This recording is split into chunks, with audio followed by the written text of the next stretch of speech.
Ladies and gentlemen, welcome to Premier League Talk, where we dissect the best league in the world, which is the Premier League.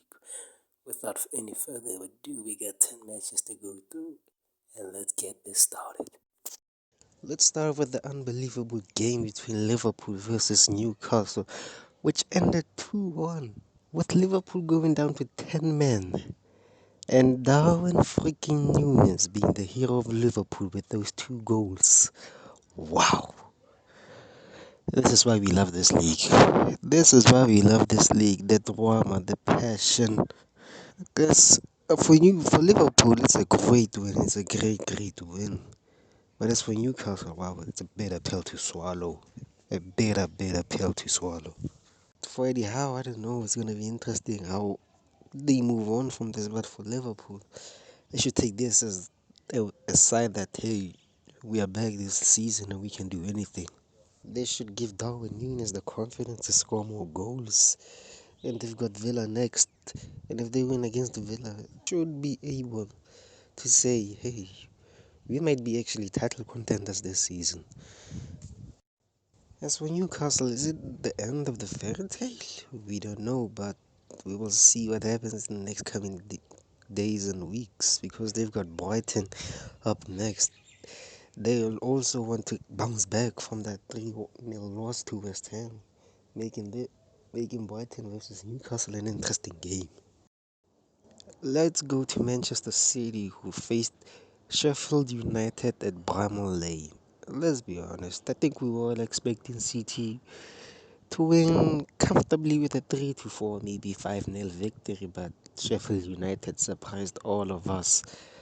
Even though they lost 2-1, but they still brought out a performance. They still brought out a performance for themselves and gave Manchester City a tough time. Haaland missing a penalty but also redeeming himself with the goal.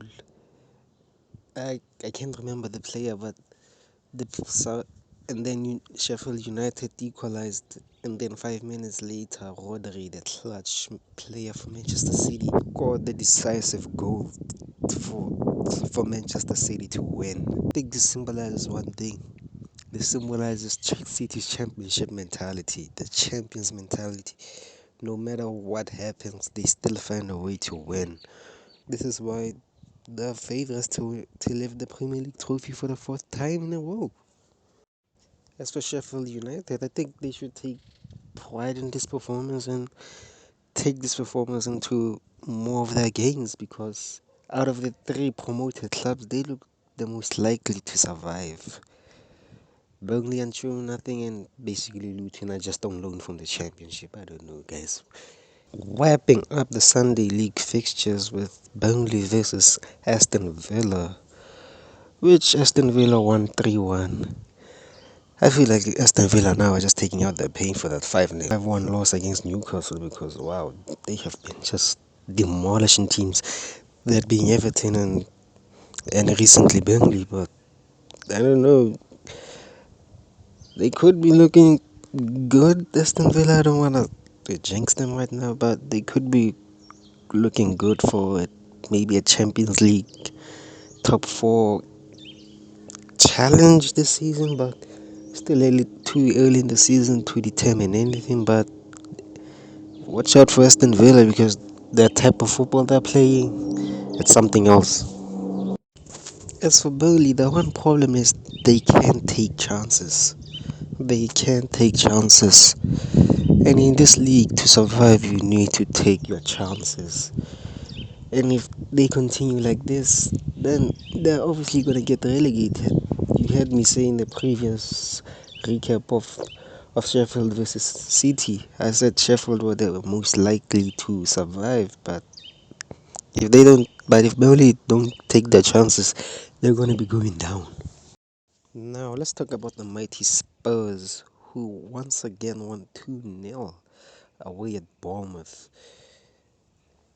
Really, wow, Spurs these past two games have been looking good. They've been looking good. Madison looks like he doesn't feel that weight of the number 10 shirt. Son also being a good captain. If he can add more goals to his repertoire, he should be He should be good. Kulevski is looking good. The two midfielders are looking good. I would say the only negative for Spurs is Richarlison, who basically can't score to save his life.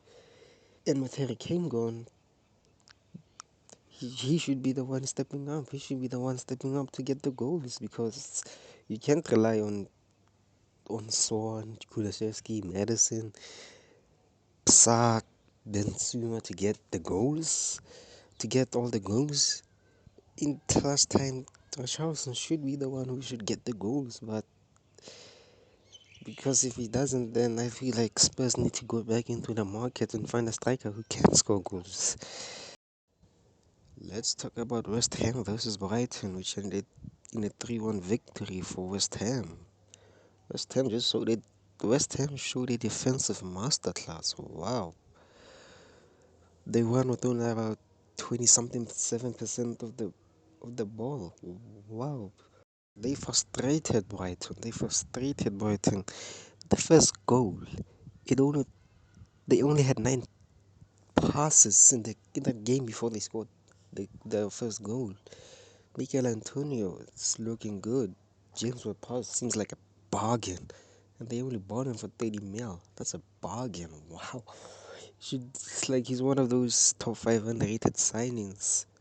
And Gerard Bowen, he just picks off where he left off last season. As for Brighton, there weren't too many things they did wrong. And they took their shots, they passed well, but they had Areola in goal who was inspirational.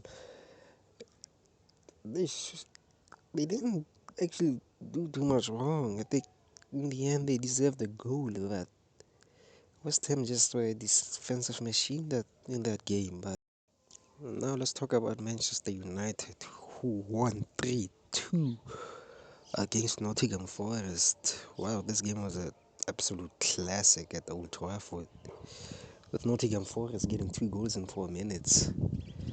I think once we saw those 2 goals go in 4 minutes, I think all United fans were having the exact same thought where we were like, hey, it's one of those days. It's gonna be one of those days where we get thrashed by, no disrespect to Nottingham Forest, by a mid-table side 4-0.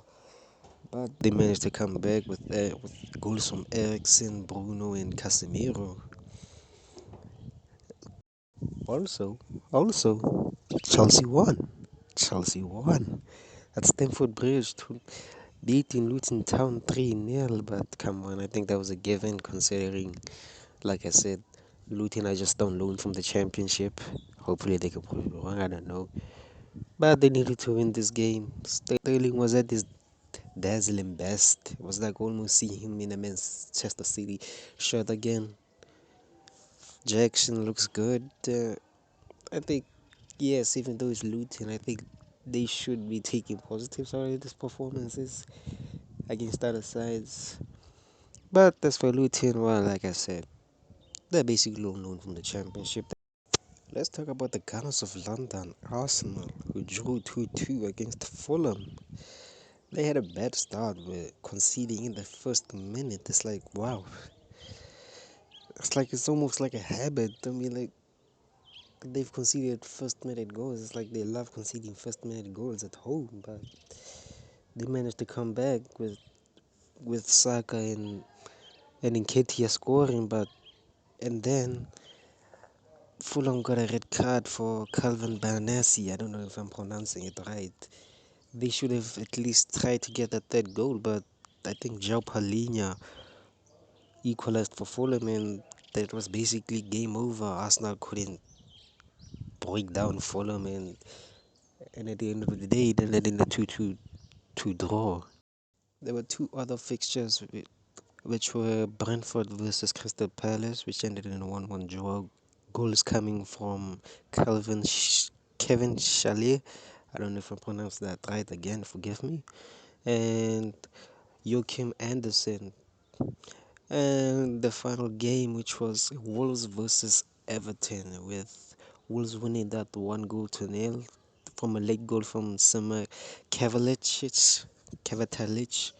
I don't know if I don't know. Forgive me if I'm not pronouncing it right. Like Everton again, look to be relegation contenders again. But it's been your boy Stewie A17 signing off. Make sure to like and subscribe for more Premier League recaps.